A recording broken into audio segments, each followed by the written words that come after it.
Olá, meus queridos irmãos, tudo bem com vocês? Graça e paz da parte do Senhor Jesus. Quero deixar aqui mais uma vez uma palavra, ou melhor, um estudo acerca do que é a graça de Deus em nossas vidas. Momento esse que vivemos, debaixo da graça do Senhor, que só nos favorece, faz enaltecer o nosso entendimento, clareia nossas ideias. De forma simples entendemos a obra de Cristo, a qual foi realizada em nossas vidas. Eu quero falar sobre graça e a definição da graça de Deus. O que é? A definição encontrada em um dicionário para o termo graça é a seguinte: favor imerecido que Deus concede ao homem. Embora tal definição seja verdadeira, é incompleta. Graça é um atributo de Deus, um componente do caráter divino, demonstrada por ele através da bondade para com o ser humano pecador que não merece o seu favor. Um Deus santo não tem nenhuma obrigação de conceder graça a pecadores, mas ele assim o faz segundo o bem-querer da sua vontade. Ele demonstra graça ao entender seu favor, sua misericórdia e seu amor para suprir a necessidade do ser humano, visto que o caráter de Deus é composto de graça, movido por bondade. Ele espontaneamente se dispõe a conceder sua graça à humanidade pecadora em nosso tempo de aflição. A graça de Deus pode ser definida como aquela qualidade intrínseca do ser ou ausência de Deus, ou melhor, aquela qualidade intrínseca do ser ou essência de Deus, pela qual ele, em sua disposição e atitudes, é espontaneamente favorável a outorgar favor imerecido, amor e misericórdia àqueles que ele escolhe dentre a humanidade desmerecedora. A declaração da graça de Deus. Ao longo de toda a Bíblia, a graça de Deus se manifestou em 3 estágios. No primeiro, Deus revelou sua bondade e graça ao demonstrar misericórdia, a favor e amor para com todos os homens em geral, mas para com Israel em particular. No segundo estágio, Deus expressou ou apresentou sua graça de forma mais clara, através de Jesus Cristo, o qual veio ao mundo para pagar pelos pecados do homem mediante sua morte sacrificial na cruz. No terceiro, a graça de Deus proporciona salvação e santificação a todos os que, pela fé, confiam em Jesus Cristo como Salvador e Senhor de suas vidas. Na Septuaginta, uma antiga tradução das Escrituras do Antigo Testamento para a língua grega, o termo grego traduzido por graça é charis, que significa graça ou favor imerecido. As escrituras hebraicas não possuem nenhum termo hebraico equivalente. Os termos originais hebraicos traduzidos na Septuaginta por charis são shanã ou shen, que se traduzem por graça, favor ou misericórdia. Essas duas palavras hebraicas são usadas no Antigo Testamento para retratar o mesmo significado de charis. Primeiro, mostrar misericórdia para com o pobre. Você vai ver isso em Provérbios, capítulo 14, verso 31. Segundo, proporcionar misericórdia àqueles que invocam a Deus em tempo de angústia. Salmos 4:1, 6:2, 31:9. E 3. Demonstrar favor a Israel no Egito. Êxodo 3:21, 11:3 e 12:36. E 4. Conceder, Deus é claro, sua graça a determinadas pessoas, tais como Noé. Gênesis, capítulo 6, versículo 8. A José. Gênesis 39, 21. Moisés, Êxodo 33, 12 e 17. E Gideão, Juízes 6, 17. Além disso, a graça de Deus será derramada sobre a nação de Israel no tempo da sua salvação. Você vai confirmar em Zacarias, capítulo 12, versículo 10. Outros termos hebraicos, tais como Racham ou Rashmir, isto é, misericórdia, é Chesed, amor leal ou bondade, muitas vezes ocorre juntos no texto hebraico para expressar o conceito da graça de Deus. Êxodo 34, 6, Neemias 9, 17, Salmo 86, 15, 145, 8, 2, 13, em Joel, e Jonas 4, 2. Graça, amor e misericórdia estão explicitados na aliança de Deus com o rei Davi, a qual se estendeu a seu filho Salomão, mesmo depois que este veio a pecar no decurso de sua vida. Você vai ver em Samuel, 2 Samuel, capítulo 7, do 1 ao 17. A graça e misericórdia também foram manifestadas às nações inteiras. O Senhor, por sua graça, libertou o povo de Israel da escravidão do Egito. Veja, Deus não outorgou seu amor e graça a Israel por qualquer mérito dessa nação. Deus escolheu Israel para que fosse o povo de sua propriedade exclusiva através de um ato de pura graça. Veja Deuteronômio, capítulo 7, versículos 6 ao 9. A graça e a misericórdia também foram manifestadas às nações inteiras. O Senhor, por sua graça, libertou o povo de Israel da escravidão no Egito. Supriu as necessidades da nação durante sua peregrinação no deserto e lhes concedeu a terra de Canaã. O amor do profeta Oséias por sua esposa Gomer, uma prostituta, ilustrava a graça e misericórdia de Deus para com Israel. Embora Gomer fosse uma esposa infiel, Oséias demonstrou-lhe graça, misericórdia e amor, ao resgatá-la do mercado de escravos pelo pagamento de um preço. Ela tipifica a nação de Israel redimida na escravidão do pecado.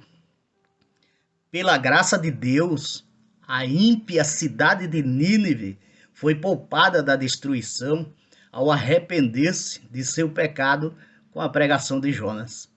No Novo Testamento, o conceito de graça encontra uma expressão mais precisa, rica e completa no termo grego charis, o qual ocorre, no mínimo, por 170 vezes. A graça de Deus assume uma dimensão pessoal totalmente nova e se torna evidente ao ser humano nas palavras e obras do ministério redentor de Jesus Cristo. Que prova maior da graça de Deus poderia ser dada do que essa da salvação? Foi o próprio Deus que, em sua bondade e graça, tomou a iniciativa de providenciar a salvação para o homem após a queda de Adão no pecado. A graça de Deus se revela à humanidade de duas maneiras fundamentais. Primeiro, a graça comum. A graça comum se refere ao imerecido favor, amor e cuidado providencial de Deus, estendidos a toda a raça humana em corrupção, pelos quais Deus derrama suas bênçãos sobre todos em geral, tanto sobre os salvos quanto sobre os descrentes.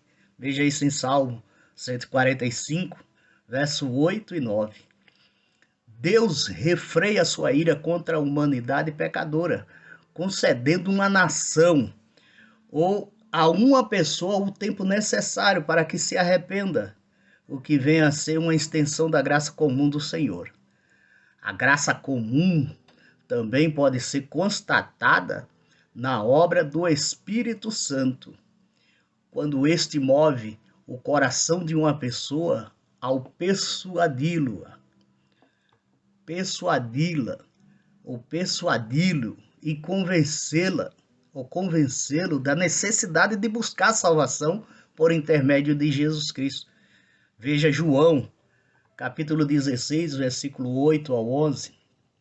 Segundo, a graça especial. Segunda maneira de Deus revelar seu favor é através da graça especial, comumente denominada de graça eficaz, efetiva ou graça salvadora. A graça de Deus é eficaz na medida em que produz salvação na vida dos indivíduos eleitos que depositam sua fé na morte de Cristo e no sangue que ele derramou na cruz para a remissão de seus pecados. A graça eficaz é conhecida por experiência no momento em que Deus, pela instrumentalidade do Espírito Santo, opera de forma irresistível na mente e no coração de uma pessoa, de modo que o indivíduo escolha livremente crer em Jesus Cristo como seu Salvador.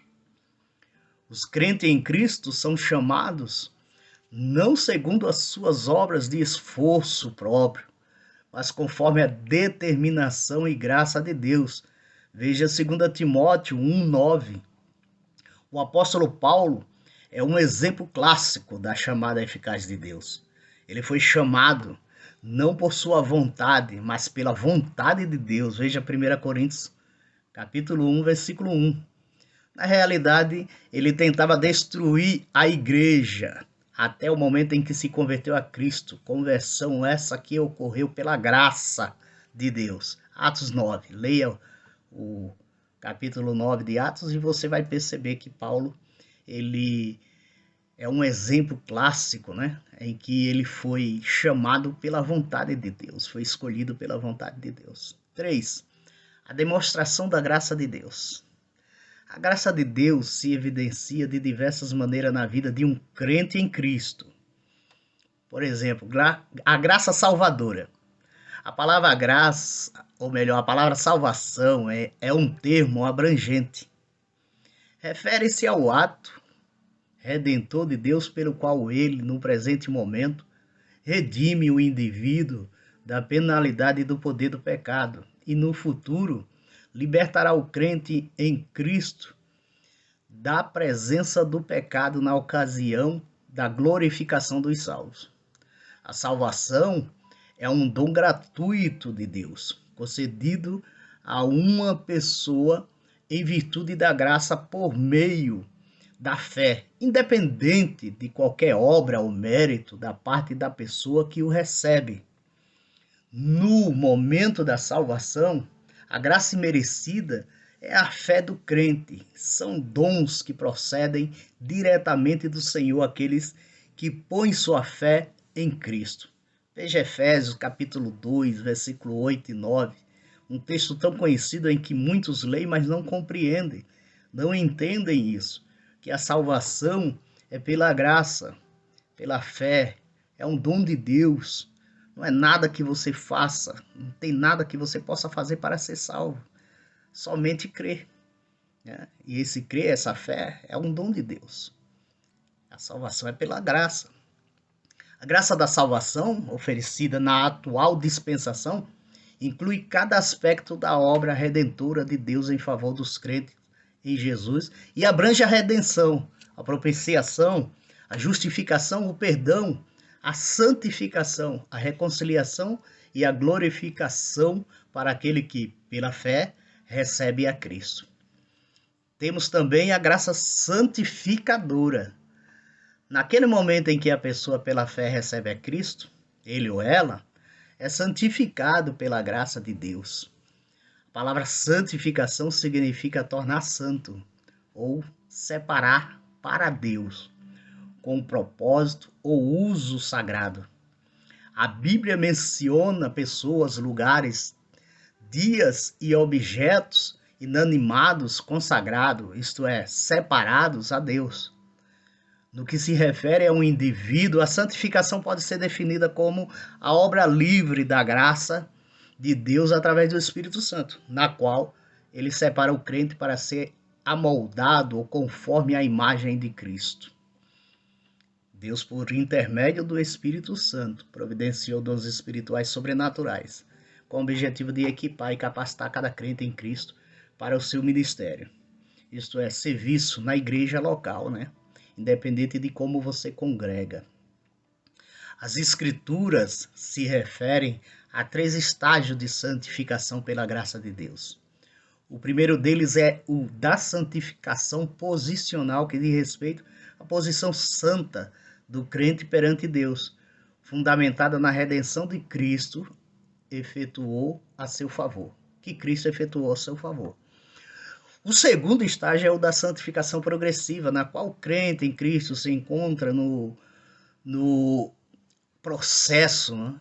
Um processo de ser santificado através da palavra de Deus. Veja isso, João 17. Evangelho de João, capítulo 17, versículo 17.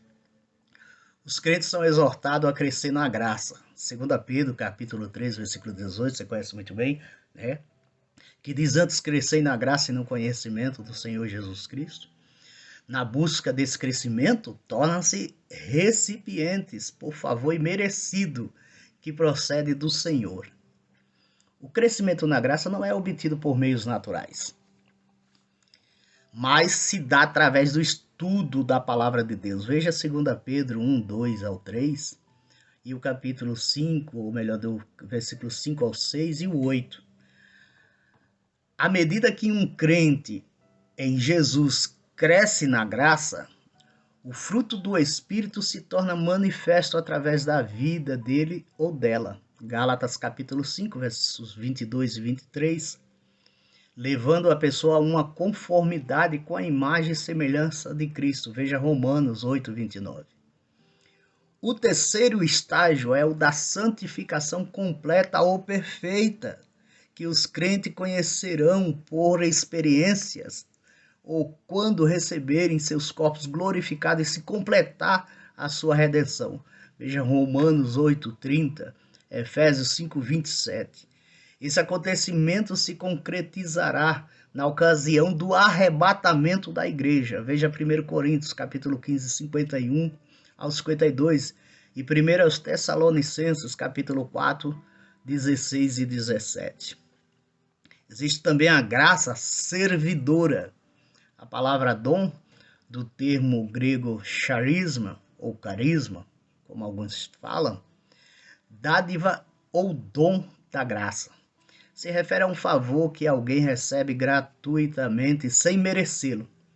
Deus, por intermédio do Espírito Santo, providenciou dons espirituais sobrenaturais com o objetivo de equipar e capacitar cada crente em Cristo para o seu ministério, isto é, para o seu serviço, para o serviço na igreja local, a igreja onde você está se reunindo. Não existe apenas um dom, mas sim uma diversidade de dons que o Espírito Santo concede aos crentes. Romanos 12, do 6 ao 8, 1 Coríntios 12, do 8 ao 11, Efésios 4, 7, 11 e 12, 1 Pedro 4, 11. Veja lá essas referências, você vai ver que Deus, ele equipa todos os crentes para o serviço. Os crentes dispõem de diferentes dons segundo a graça que por Deus nos foi dada. Romanos 12, 6. Alguns crentes possuem uma abundância de dons, enquanto outros possuem apenas um ou dois. Esses dons, ou graças, não são dons, talento ou habilidades naturais. Pelo contrário, são dons proporcionados por Deus, os quais, através do crente, efetuam a edificação do corpo de Cristo, rendendo assim a glória que pertence a Deus. O sofrimento faz parte da condição humana, em virtude do pecado, do envelhecimento do corpo, da desobediência ao Senhor ou da punição de Deus. No uso de seu dom, um crente deve se dirigir às outras pessoas com uma atitude de graça. O apóstolo Paulo declarou: a vossa conversa seja sempre com graça. Colossenses capítulo 4, versículo 6. Isso é segundo a tradução brasileira. No que dizia respeito ao serviço para o Senhor, Paulo estava equipado, não com sua própria força e poder, mas com a graça de Deus que lhe fora outorgada, ele disse: trabalhei muito mais do que todos eles, todavia não eu, mas a graça de Deus comigo. 1 Coríntios, capítulo 15, versículo 10. Agora veja bem, há também a graça sofredora. O sofrimento faz parte da condição humana. Em virtude do pecado, do envelhecimento do corpo, da desobediência ao Senhor ou da punição de Deus, Paulo tinha um espinho na carne, isto é, uma debilidade física que ele, por 3 vezes, suplicara a Deus para que fosse removido. Cada uma de suas súplicas recebeu esta mesma resposta: a minha graça te basta, porque o poder se aperfeiçoa na fraqueza. Segundo Coríntios, capítulo 12, versículo 9. Em outras palavras, a graça de Deus era suficiente para fortalecer Paulo em sua dificuldade física, de modo que ele pudesse suportar. O mesmo acontece com os crentes nos dias atuais. Deus proporciona a graça suficiente para nos fortalecer em meio a qualquer provação, tentação ou período de sofrimento. Paulo resumiu isso com muita propriedade quando escreveu: porquanto a graça de Deus se manifestou salvadora a todos os homens. Ele escreveu a Tito, no capítulo 2, versículo 11. Isso diz tudo. Junto com a compositora daquele hino que muitos cantam, né? Maravilhosa, infinita, incomparável, é a surpreendente graça de Deus. Meus queridos, esse é um simples estudo da graça de Deus e você pode analisar todos os textos e o que eu falei neste vídeo sobre a graça do Senhor. Quando você compreende, quando você entende tudo isso, você vai se sentir mais leve. Perceberá que o fardo ele é leve, que o jugo é suave. Você vai ver isso quando você entender o evangelho da graça de Deus. Não é o evangelho da lei, não é o evangelho do reino, não é aquela condição que impõe a você carregar um fardo que você não possa carregar. Cumprir com rituais, com sacrifícios, né? Cumprir campanhas, pagar o dízimo como se estivesse pagando alguma coisa a Deus. Não, não é nada disso. Frequentar uma certa instituição religiosa, aonde você tenha por obrigação fazer tudo o que mandam para que você alcance a salvação. Salvação é pela graça. Você pode se esforçar o máximo que você quiser, mas você não vai chegar ao ponto de dizer: eu sou salvo por isso ou por aquilo. Não. Nós somos salvos pela graça. Não merecemos. É um favor imerecido. Eu não mereço. Ah, se eu fosse relacionar tudo de errado que fiz, também poderia relacionar o que era certo. Mas nem o errado e nem o certo me levaria a ser um cidadão dos céus.